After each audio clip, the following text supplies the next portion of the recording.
দর্শক শ্রোতা, শুরু হচ্ছে খুলনা মহানগর ছাত্র শিবিরের পক্ষ থেকে ফুটবল ম্যাচ। এখানে আপনারা দেখতে পাচ্ছেন অসংখ্য শিবিরের নেতাকর্মীরাই কিন্তু উপস্থিত রয়েছে। তারা এখন ফুটবল খেলা শুরু করবে। মহানগর ছাত্র শিবিরের পক্ষ থেকে এই যে আপনাদের খেলার অনুষ্ঠান, এটা আসলে কাদের সাথে খেলা হচ্ছে বা এটা হচ্ছে আমাদের ফুটবল টুর্নামেন্ট। এখানে আমাদের ভিতরে ওয়ার্ড আছে, আমাদের থানার অন্তর্গত 4টা ওয়ার্ড। এখানে 4টা ওয়ার্ডের ভিতরে খেলা হচ্ছে। প্রথমে আমাদের আবাসিক ওয়ার্ড এবং ভিতরে আরেকটা অন্তর্গত ওয়ার্ডের খেলা হয়েছে। এখন দ্বিতীয় খেলা শুরু হচ্ছে এখানে। আমরা এর মাধ্যমে সুষ্ঠু যে শারীরিক বিকাশ, এটা আমরা মানুষের কাছে প্রকাশ করতে চাই। এর মাধ্যমে যে মানুষের মিলবন্ধন তৈরি হয়, এটা আমাদের মূল চাওয়া। ও আচ্ছা আচ্ছা, এই খেলা কি প্রতি বছর আপনাদের দিয়ে থাকেন নাকি ছাত্র শিবিরের পক্ষ থেকে?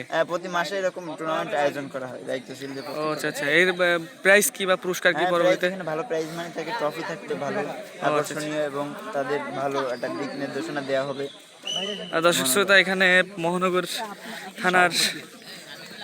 থানার সভাপতি ছাত্র শিবিরের আব্দুল আল মামুন ভাইয়ের কাছ থেকে আমরা জানবো যে এই খেলার উদ্যোগ কেন নিচ্ছেন। ফুটবল খেলাটা মূলত খুলনা মহানগরের উদ্যোগেই থানা শাখা থেকে উদ্যোগ নেওয়া হয়েছে। মহানগরের যে থানা শাখাগুলো রয়েছে ক্যাম্পাসে পুরো সব খেলাধুলা প্রায় কমপ্লিট, কিন্তু আমাদের থানা শাখাটা একটু লেট হয়েছে। তারপরে আমরা বাস্তবায়ন করছি আলহামদুলিল্লাহ।